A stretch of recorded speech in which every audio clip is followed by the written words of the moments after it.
শান্তি হচ্ছিল, ইচ্ছা হচ্ছে তাই বলছি। আবার নাকি বলছিল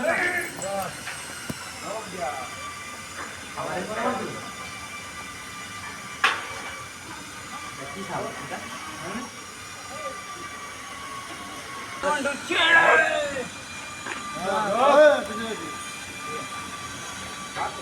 অনেকদিন হয়ে যাচ্ছে, অত কাজ করে কে খাবে?